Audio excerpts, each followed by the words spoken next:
So, it's been 11 weeks of the Entrepreneur Vlog, and we've not actually really that much described what we do.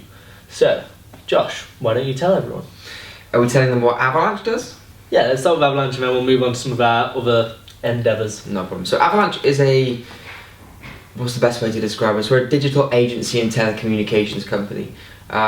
Started off really in the social media space, working with companies on their advertising, things like that. Moved more into well-structured, well-organised, value-driven, permission-based campaigns. The results from that sort of stuff left us with a really good reputation in that space, which then allowed us to generate relationships with the best mid-sized franchise in the UK now as of last week. So we're a global preferred partner of them, and that's Action Coach, and it's sort of skyrocketed from there, really.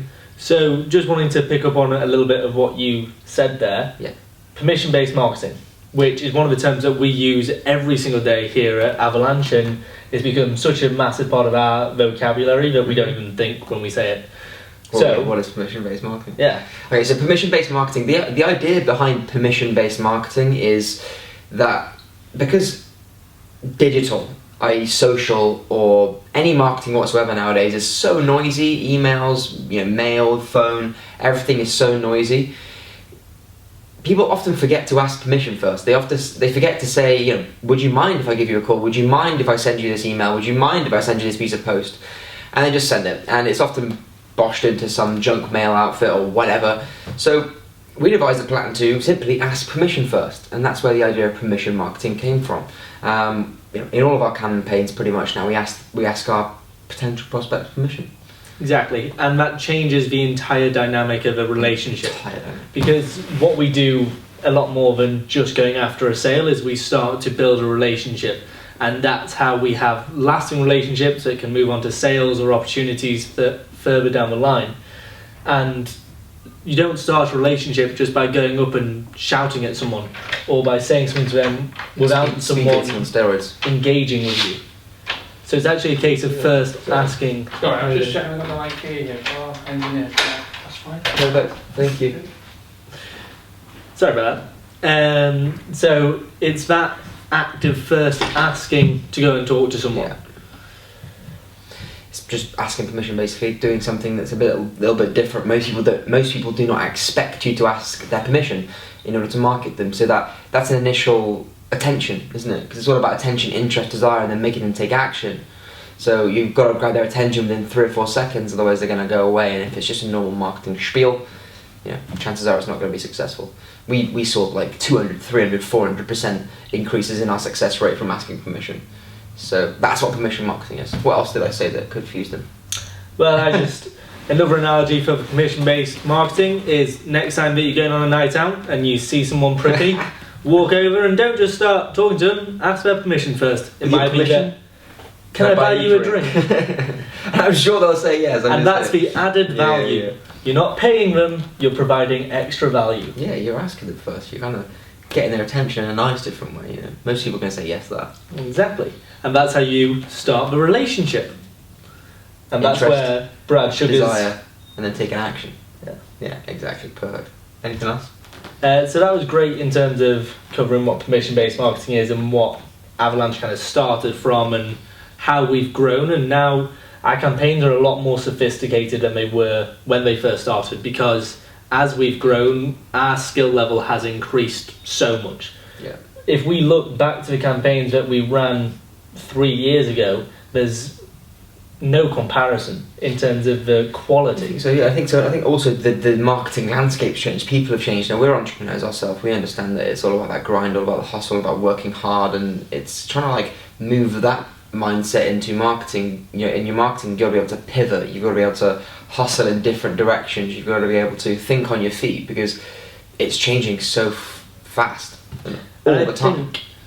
I think that's where us being younger actually is a massive asset for us, because we've been involved in the changing world and the digital revolution in a way that a lot of older generations haven't. Yeah. And I think that really comes across with some older digital marketing agencies, is that they sometimes struggle to change in the same fast-paced way. And I'm sure that's not that's not saying it for all digital marketing agencies or for any generation, but it's something that I think that it's something that we've capitalised on. Is our skill at that means that our campaigns change with the times.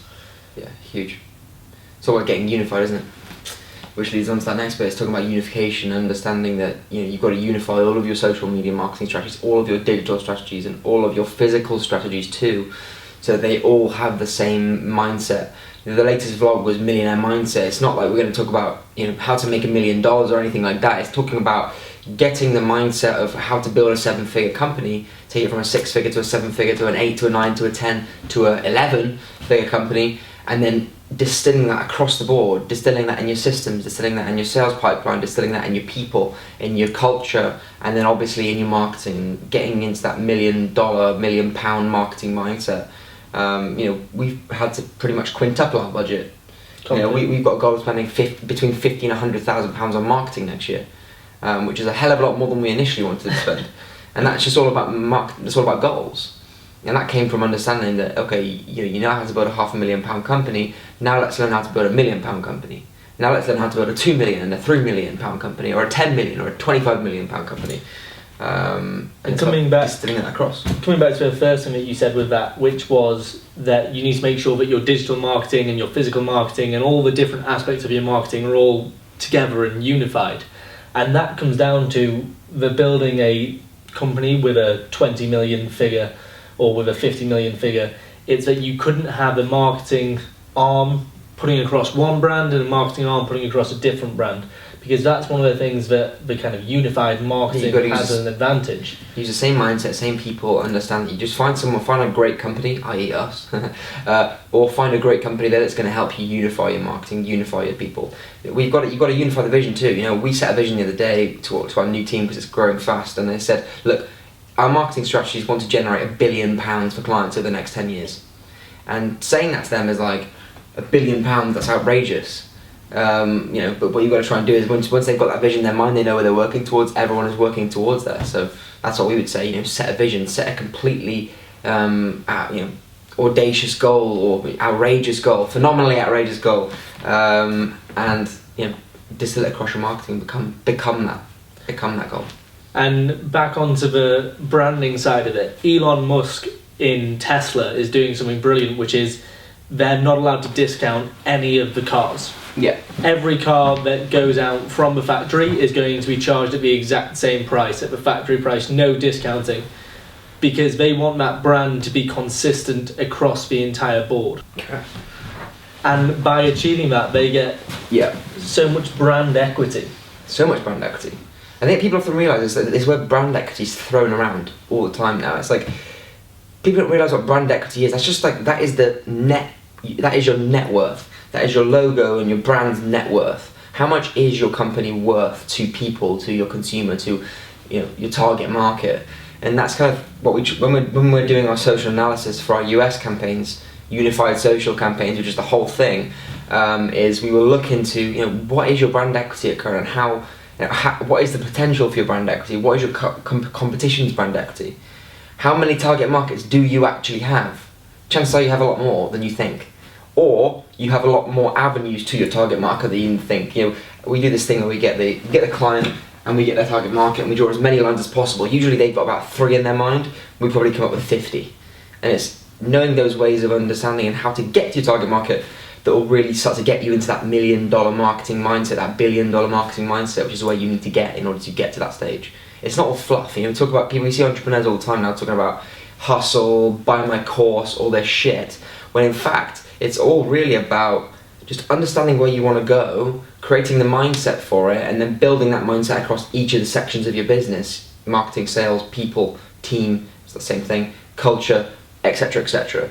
And it'll start to compound in the right direction. Your persona, your brand equity will start to mould into that vision. And that's it. There's no need to I don't need to go and spend all this, go and listen to all these spiels about, it's not glamorous, it's tough and it's hustle, but work at it and you'll get there. And one way that a lot of people damage their brand equity is that although they identify their different target markets and they can go to those different target markets with a different strategy, you've got to maintain the brand. Can you imagine if Porsche turned around and started doing a £5,000 car? Exactly. How much would that change the brand of a company? It wouldn't be a luxury anymore and everyone would have it. It wouldn't be nearly as desirable from a supply and demand point of view. And it's about maintaining that brand equity. Yeah, absolutely. And it's understanding what it is your customer wants. You know, understanding what it is you want, and being able to build a business around that. You know, we don't get. You know, we often work with clients that are, you know, for example, you know, working with a quite a vertical pipeline. I won't name the company, but quite a vertical business. So in the sense that they were a manufacturer, they've got the, you know, the raw materials above them, they've got the wholesalers below them, they've got the retail, etc., etc. And they're trying to leverage that position way too much, trying to build an ecosystem way too quickly, and coming up with all sorts of ideas, loads of different price products, and kind of going away from their you know, beautifully designed product, and trying to, you know, make a quick buck off of their contacts in their supply chain.